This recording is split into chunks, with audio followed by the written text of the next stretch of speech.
Hi good morning guys, કેમ છો બધા? મજામાં ને? જય શ્રી કૃષ્ણ બધાને.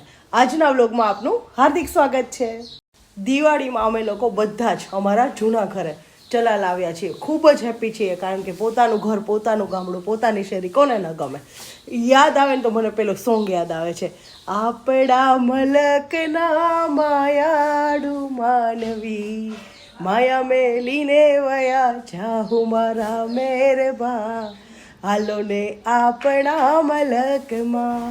પપ્પાને અમદાવાદ હોસ્પિટલ લઈને ગયા હતા, પણ મારો આત્મવિશ્વાસ બહુ જ છે, પણ થોડો કંઈ ડગમગે ને તો મારી સાથે નૈના દીદી અને મનીષ કુમાર હોય જ, જે મારા આત્મવિશ્વાસને એકદમ જકડીને રાખે છે. અને તેણે કહ્યું કે ચાલો આજે મારે મામાને મોગલ માના દર્શન કરાવવા છે, તો ભાઈલા મોગલધામ અમને લઈને આવ્યા છે. અમે લોકો ખૂબ જ ગાડીમાં એન્જોય કર્યા છીએ.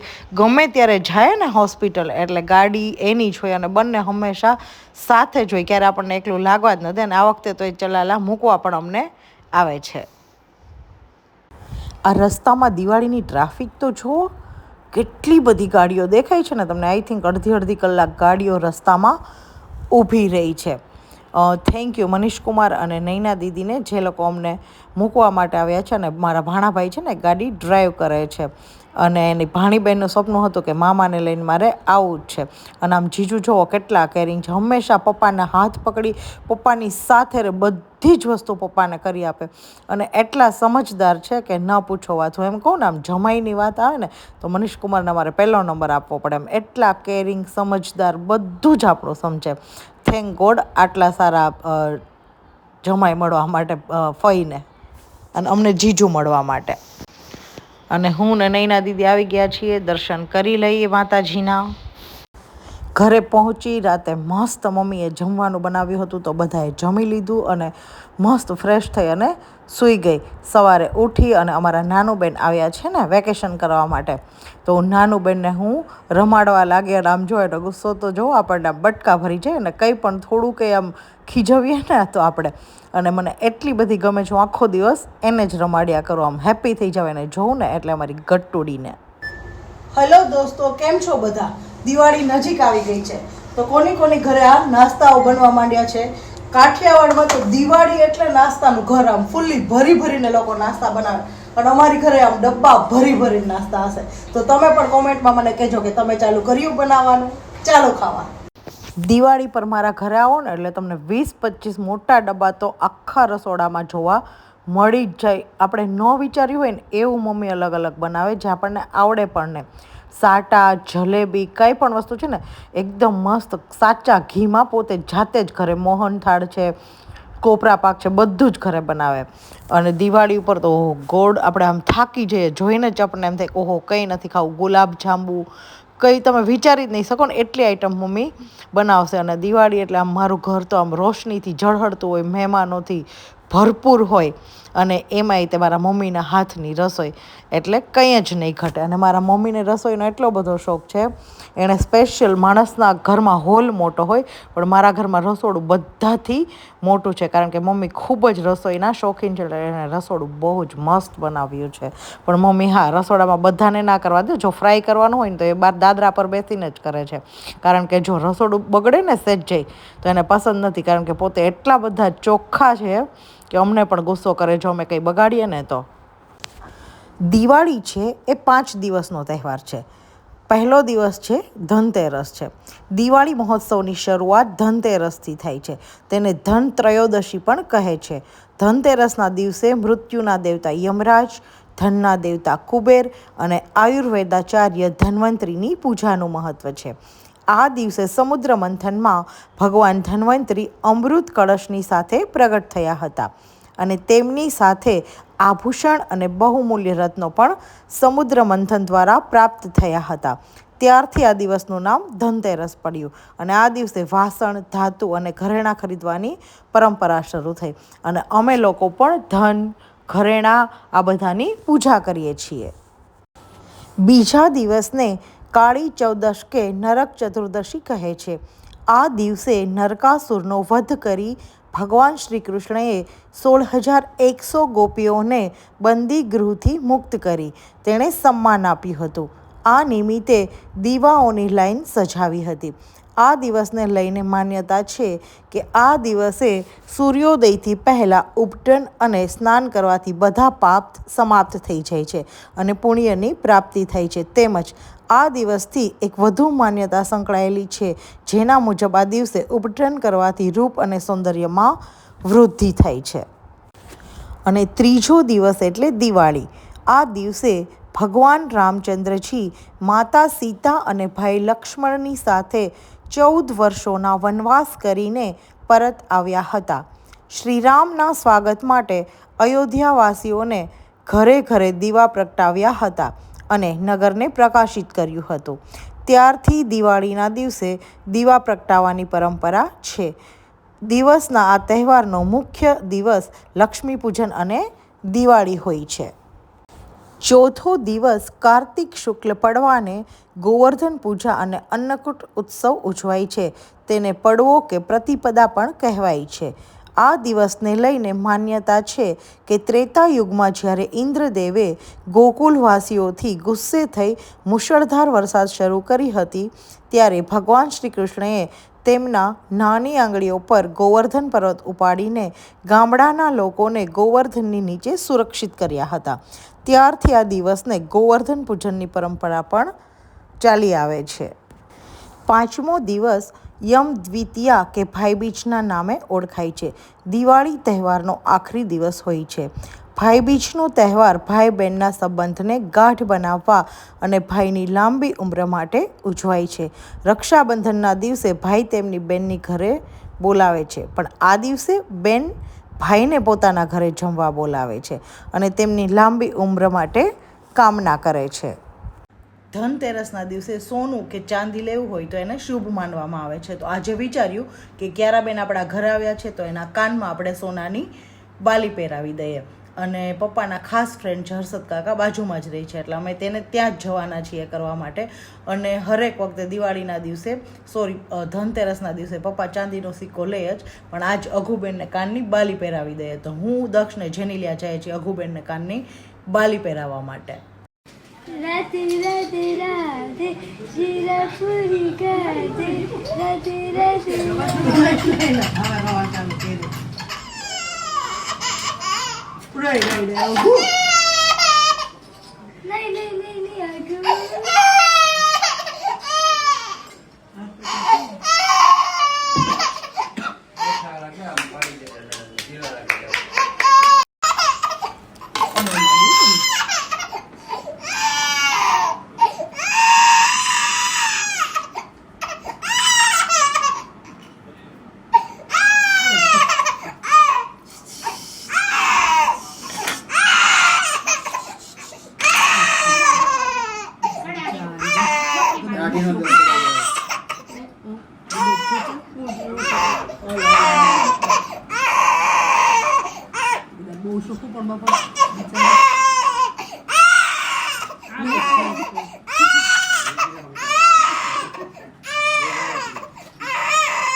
દિવાળી આવે એટલે અમારે શોપિંગ તો પાકી જ હોય. નાના હતા ને ત્યારે પપ્પા પાસેથી રડી રડીને 5 દિવસની 5 પેર તો લેવાની જ, પણ એક્સ્ટ્રા 2 પેર લેવાની જ. નવા વર્ષના દિવસે 2 જોડી અલગ અલગ ચેન્જ કરવાના.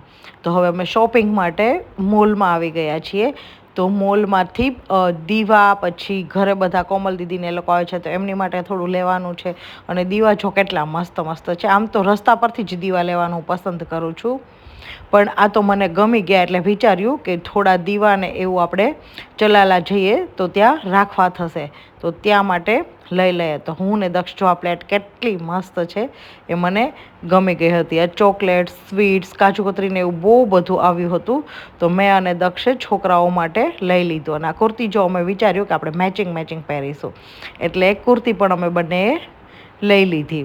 અને અમે ખૂબ જ એન્જોય કરી અને આ બધી શોપિંગ કરી લીધી. અને છોકરા નથી ને એટલે શાંતિથી શોપિંગ કરી, નહીં તો એ આવે ને એટલે ઓહો મોલ માથે લે અને નો લેવાની કેટલી બધી વસ્તુ લઈ લે અને દોડ્યા કરે. અને લાસ્ટમાં મેં વિચાર્યું કે ચાલો મોલની બહાર પાણીપુરી છે ને એ મારી ફેવરિટ છે, તો આપણે ત્યાંથી પાણીપુરી ખાઈને જ ઘરે જાશું.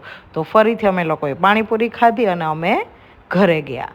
ગોલગપ્પે તુસી ખાયા કરો. ઘરે આવી ફરી મારું એનું એ જ કામ, ક્યારુબેનને રમાડવાનું. તો ક્યારુબેનને લઈને જો કેટલી મસ્ત એકદમ શાંત છે ને, સૂતી સૂતી રમે છે.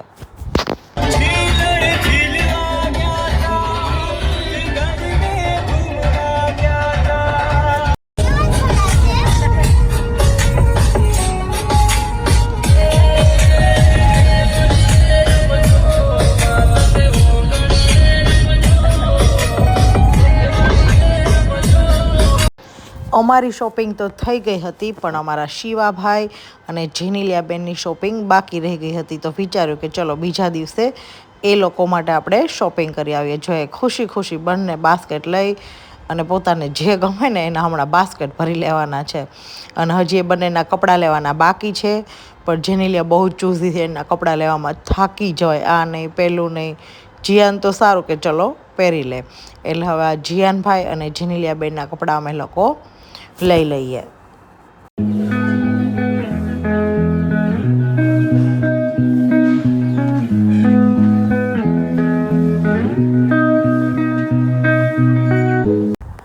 દિવાળી ફટાકડા વગર અને નવું વર્ષ મીઠાઈ અને ભજીયા વગર, અને ભજીયા કાઠિયાવાડી વગર. કોઈને એટલા સારા બનાવતા આવડે જ નહીં, એ મારી ગેરંટી છે. તો એવા જ કાઠિયાવાડી ભજીયા જો તમારે ખાવા હોય તો તમને મળશે અમરેલી જિલ્લાના ચલાલા ગામમાં, જે છે દાનેવ ભજીયા હાઉસ. અને ત્યાં જે ભજીયા મળે છે ને એકદમ અલગ જ. કદાચ તમે ટમેટાના ભજીયા તો ક્યાંય ખાધા જ નહીં હોય. તમે એકવાર ખાઓ ને એટલે ખાતા જ રહી જાઓ. એવું નથી કે મારા પપ્પાની દુકાન છે એટલા માટે હું વખાણ કરું છું, પણ જે બહારના લોકો કહે છે એ જ હું અહીં કહું છું. અને મારો ફર્સ્ટ વ્લોગ પણ મેં અહીંથી જ સ્ટાર્ટ કર્યો છે, એટલે મારા દુકાનની એડવર્ટાઈઝ કરવાની મારે કોઈ જરૂર જ નથી. ઓલરેડી મારા પપ્પાએ એટલી મહેનતથી એને જમાવેલી દુકાન જ છે.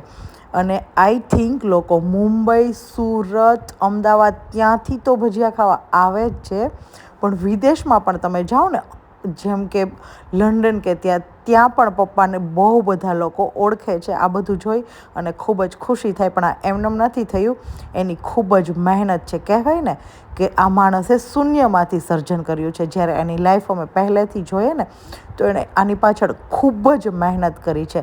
નામ કમાવવું ખૂબ જ અઘરું છે, સહેલું નથી. પપ્પા, કાકા, ફઈ, દાદી, મમ્મી, કાકી, ઘરના બધા જ સભ્યોએ આની પાછળ ખૂબ જ મહેનત કરી છે. અને હા, અત્યારે હું તમને એટલા માટે કહું છું કે અત્યારે પપ્પાની તબિયત થોડીક વીક છે. પપ્પાએ ની રિપ્લેસમેન્ટ કરાવ્યું છે એટલા માટે, અને દિવાળીની ફૂલ સિઝન છે, તો પપ્પા અત્યારે શોપ પર આવી શકે એમ નથી. તો મેં વિચાર્યું કે ચલો પપ્પા તમે ના જાઓ તો કંઈ નહીં, અમે લોકો જાશું. પણ પપ્પાને આમ અમે છોકરીઓ ને, અને અમે થોડા નાના ગામડામાં રહીએ છીએ, એટલે પપ્પાને ના ગમે કે અમે દુકાને જોઈએ. બધા એ વિચારે કે બધા સામું જોયા કરે, સારું ના લાગે, આપણે ના જવાય. એના વિચારો પહેલાંના જમાનાના છે. પછી મેં એમને સમજાવ્યું કે તમે આમ તો એમ કહો છો કે અમે તમારા છોકરાઓ છીએ, તો કેમ તમારો છોકરો હોય તો તમે અમને ના જવા દો. અને પપ્પા, આપણું પોતાનું કામ છે, ઘરનું કામ કરવામાં કાંઈ શરમ ન હોય. જેને જોવું હોય એ જોવે, જે કરવું હોય એ કરે. અને અમે તો છોકરાની જેમ છીએ ને, અમે તમને બધું જ કરી આપશું. તો દુકાને કામ કરવા માટે હું, દક્ષ, બિટ્ટુ, વિપુલભાઈ, લાલાભાઈ બધા જ આવતા હતા. અને જો બિટ્ટુભાઈ આવી ગયા છે અમારે ભજીયા બનાવવા માટે. બિટ્ટુ પણ ટ્રેન છે એકદમ મસ્ત, પપ્પા અને કાકાની જેવા જ ભજીયા બનાવે, આપણે આમ જોતા રહી જઈએ. હું અને દક્ષ અહીં બિટ્ટુભાઈનો સપોર્ટ કરવા રાતે આવી જ જઈએ. અને દિવાળી હોય એટલે વધારે ભીડ હોય, એટલે કાકા એકલા પહોંચી ના શકે ને, ફુવા, બધા ફઈના છોકરાઓ બધા જ આવે, પણ છતાંય પહોંચી ના શકે. એટલા માટે અમારે લોકોને આવવું ખૂબ જ જરૂરી હતું.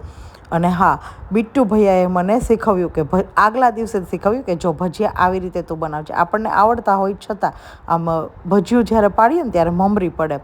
એટલે બીટુએ મને શીખવ્યું કે કેવી રીતે ભજીયા બનાવે. અને આ અમારા છે લાલાભાઈ, ખૂબ જ ક્લેવર છે. એની રસોઈ તો આપણે આમ આંગળા ચાટતા રહી જઈએ. એટલે મેઇન જે કાઉન્ટરને ચૂલા પર છે ને એ સંભાળે છે બધું, અને પાછળ હું ને બીટુ સંભાળીએ છીએ. તો આ લાલાભાઈ, એની સ્પીડ એટલી બધી કે ન પૂછો વાત. અને ભજીયા બનાવે એટલે આપણે આમ જોતા જ રહી જાય. ખાલી આમ એની આમ આંગળીથી ફટાફટ નાખે અંદર, આમ તેલમાં એનો હાથ અડી જાય ને તો એને સહેજે અસર ના થાય. અને હું ભજીયા બનાવતી હતી ને તો એ મારી પાસે જોવા આવ્યા અને એણે મને એમ કીધું કે જો હું તને શીખું છું. પછી બીટુએ તો મને શીખવું એટલે મસ્ત આવડી ગયા હતા. તો પણ થોડી મમરી પડતી હતી ને, તો લાલાભાઈએ મને એટલી બધી મસ્ત રીતે શીખવ્યું કે ન પૂછો વાત. અને હું મસ્ત ભજીયા બનાવતી થઈ ગઈ. અને બીજા દિવસે આઈ થિંક બીટુ રોજે 1:30 વાગે કે 1 વાગે તો ભજીયા બનાવવા માટે આવી જ જાય. પણ તે દિવસે 3 વાગ્યા તો પણ બીટુ આવ્યો નહીં. અને કાકીએ મને કહ્યું કે બીટુ તો દુકાને છે. બીટુ તો દુકાને હતો નહીં. એટલે મને આમ એટલું બધું ટેન્શન થવા લાગ્યું કે બીટુ કેમ નહીં આવ્યો હોય, કેમ નહીં આવ્યો હોય. હું થોડીક વારે દક્ષને પૂછું કે તું બીટુને ફોન કરને, કારણ કે ત્યારે બહુ બધી ગરાગી પણ હતી, બહુ બધા લોકો હતા, એટલે હું કોલ કરી શકું એમ નહોતી. પણ દક્ષ કે થોડી વાર ખમ. પછી અચાનક જ ખબર પડી કે બીટુ અને દીશુ આવતા હતા અને બાઇકમાં એને વચ્ચે રોઝડું પડ્યું હતું, એનું એક્સિડન્ટ થઈ ગયું હતું. એટલે દુકાને એ લોકો પણ આવી ના શક્યા અને ભજીયા બનાવવામાં મારો વારો આવી ગયો હતો. તો આજે હું ભજીયા બનાવવા માટે આવી ગઈ હતી. અને કાકા તો ખુશ થઈ ગયા કે તું તો અમારી કરતાં બી મસ્ત ભજીયા બનાવે છે. અને અચાનકથી જ ત્યાં મારા ભાભી છે ને, બીટુની વાઈફ કૃષ્ણા ભાભી, એના મોટા પપ્પા સુરતથી આવ્યા. એ મને જોઈને તો આમ આશ્ચર્યચકિત થઈ ગયા. તો કૃષ્ણા ભાભી ઘરે આવ્યા ને તો કહેતા હતા કે દીદી, એ તો શું તમારા વખાણ કરતા હતા કે એકદમ આમ સિંહણ જેવી છોકરી છે, આમ સિંહણની જેમ બધું ત્યાં કામ કરતી હતી. આ જોઈને મને તો કેટલી બધી ખુશી થઈ. પપ્પા પણ ખુશ થઈ ગયા. અને મેં પપ્પાને કહ્યું કોઈ પણ કામ કરવામાં પપ્પા અમને શરમ નથી આવતી, તમે ટેન્શન ના લ્યો. તો અમે લોકોએ બધા જ દિવાળીના દિવસોમાં કાકાને હેલ્પ કરી અને ખૂબ જ એન્જોય કર્યું. અને નાનું ગામ હોય એટલે બધા થોડી વાર જોવે. અને ઘણા લોકો મારી જેવા હોય ને, જેને ટેવ હોય વિડીયો બનાવવાની, તો ઘણા લોકો વિડીયો બનાવવા માટે પણ આવે. આ બધું જ થોડી વાર તો દક્ષને આમ પેલું લાગતું હતું કે આવું ગમે નહીં, આમ તેમ. મેં કીધું ના, એવું કશું જ ના હોય. આપણે આપણી રીતે આપણું કામ કરવાનું, આપણે અડગ રહેવાનું છે. અને ટોટલી કાકા અને બીટુને અમે લોકોએ આખી દિવાળીમાં હેલ્પ કરાવી. અને વિપુલભાઈ આવતા હતા ને તો અચાનક રસ્તામાં એનું પણ દિવાળી પર એક્સિડન્ટ થયું, તો એ પણ દુકાને આવતા બંધ થયા. તો બધું કામ મારી, કાકા ને દક્ષ ઉપર આવી ગયું. તો હું ને દક્ષ સવારે વહેલા જતા રહેતા હતા અને રાતે લેટ આવતા હતા. અને આજે છે લાભ પાંચમ, તો પપ્પાને કહ્યું અમે કે આજે તમારે આવવું જ પડશે. અને લાભ પાંચમનું મુહૂર્ત પપ્પાના હાથે જ અમે કરાવ્યું. અને પપ્પાએ કર્યું તો અમે જોઈને ખૂબ જ હેપી થઈ ગયા. અને ગોડ કરે પપ્પા જલ્દી સાજા થઈ જાય અને બધું જ ફટાફટ કરવા લાગે. કામ ના કરે તો બી ચાલે, બટ શોપ પર બેસે તો કાકાને એમ લાગે કે કોઈ છે. અને 6 મહિનાથી થેન્ક ગોડ કે કાકા એકલો જ બિઝનેસ હવે સંભાળે છે. અને કાકા પણ બહુ સ્ટ્રોંગ બની ગયા છે. અને હવે એવું લાગે છે કે પપ્પા ધીમે ધીમે શોપ પર આવતા થઈ જશે. રોજે આવે જ છે, બટ હવે કામ કરતા પણ થઈ જવાના છે, કારણ કે એમને ઘણું સારું. તમે જાણો છો કે કેમ કાળી ચૌદસના દિવસે ખીર અને વડા બનાવવાનો રિવાજ છે? જેમ કે આજે મારા મમ્મી બનાવી રહ્યા છે, કાળી ચૌદસ છે એટલા માટે. કહેવાય છે કે જેટલું તેલ બળે તેટલો તમારા જીવનમાંથી કકળાટ ટળે. અને એટલે આ દિવસે મહિલાઓ અચૂક વડા એટલે કે ભજીયા બનાવે છે. સામાન્ય રીતે કાળી ચૌદસના દિવસે ખીર અને વડા બનાવવામાં આવે છે. અને સાંજના સમયે મહિલાઓ કાણાવાળા વડા અને પૂરી ઘર નજીકના 4 રસ્તે મૂકીને ઉતાર કાઢે છે, જેને આપણે કકળાટ કાઢવો પણ કહીએ છીએ. તો સાથે જ આ દિવસે હનુમાન મંદિરે હનુમાનજીને તેલ ચડાવી તેલના દીવાની મેશ પણ પાડવામાં આવે છે. ગુજરાતના લગભગ તમામ વિસ્તારોમાં કાળી ચૌદસની રાતે કકળાટ કાઢવામાં આવે છે. એ દિવસે અડદ કે મગની દાળના વડા તેલમાં તળવામાં આવે છે. અને ગામના ચોતરે અથવા અવાવરું સ્થળે પાણીનું એક કુંડાળું કરી એમાં ઘરે તળેલા વડાનો પહેલો ઘાણ મૂકવામાં આવે છે. કેટલાક લોકો કકળાટ કાઢવાની સાથે પોતાના ઘરની જૂની વસ્તુઓનો પણ ગામના ચોતરે ત્યાગ કરે છે. કકળાટ કાઢવાની પ્રથા ગુજરાત સિવાય અન્ય ક્યાંય જોવા મળતી નથી. અને મમ્મી તો કાળી ચૌદસની સાંજે શું કરે, 4 મુખનો દીવો પ્રગટાવે અને ઘરની બહાર રાખી દે.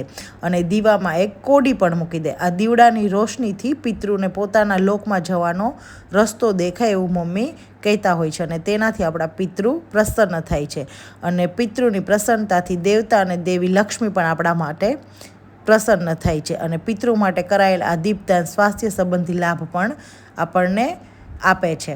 તો મારા મમ્મીએ જો વડા બનાવીને રેડી રાખ્યા છે અને આ વડા લઈ અને હવે હું જાઉં છું કકળાટ કાઢવા માટે. અમે લોકો તો કાઠિયાવાડી છીએ એટલે આવું ખૂબ જ માનીએ છીએ.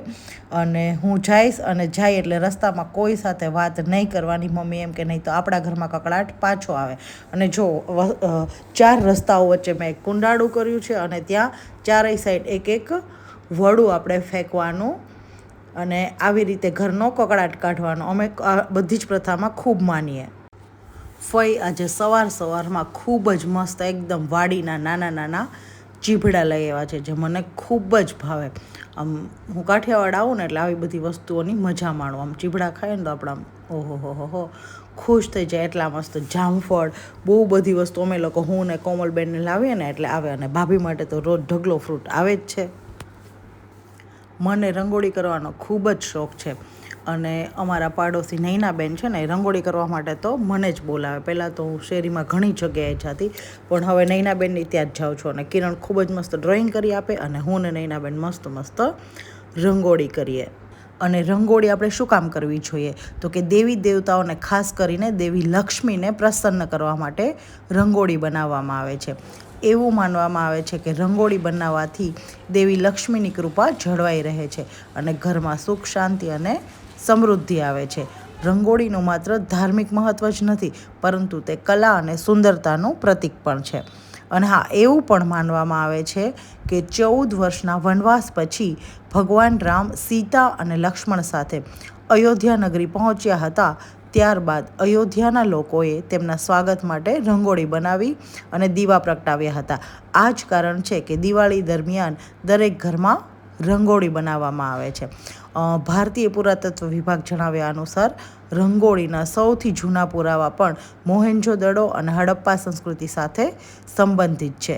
પુરાતત્વ વિભાગના અહેવાલ મુજબ આ સંસ્કૃતિઓમાં અલ્પના પ્રતીકો મળી આવ્યા છે જે રંગોળી સાથે ખૂબ જ મળતા આવે છે.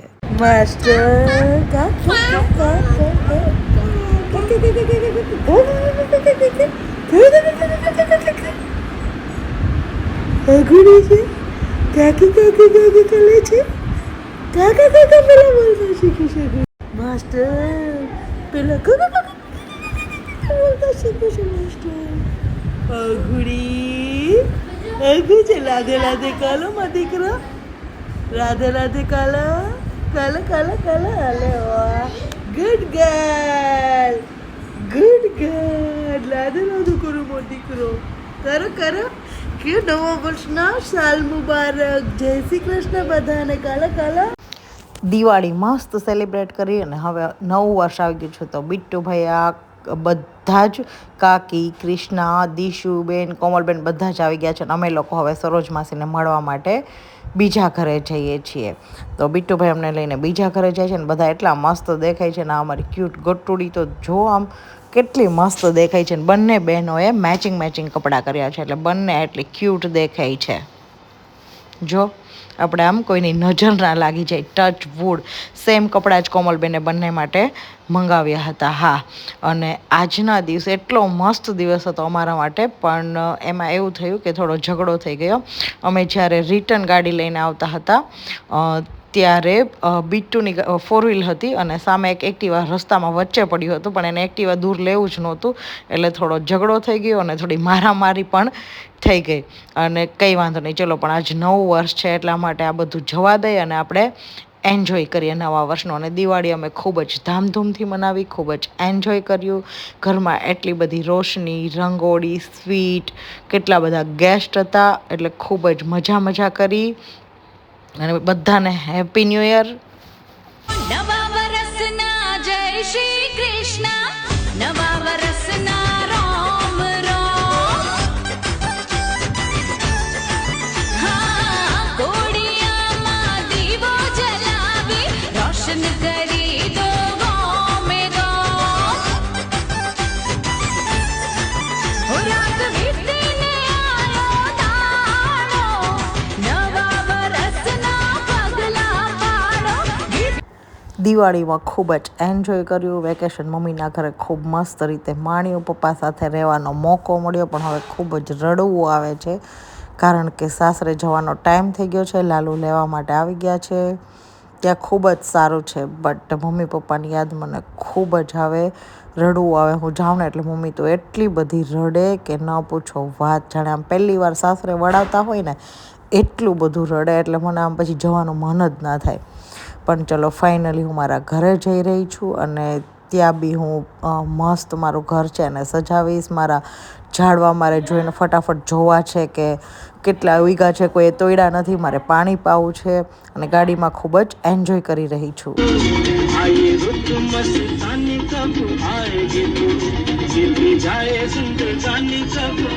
क्या है भरोसा आशिक दिल का और किसी के गाठिया गाठिया संभारो ने साथे લીલી ચટણી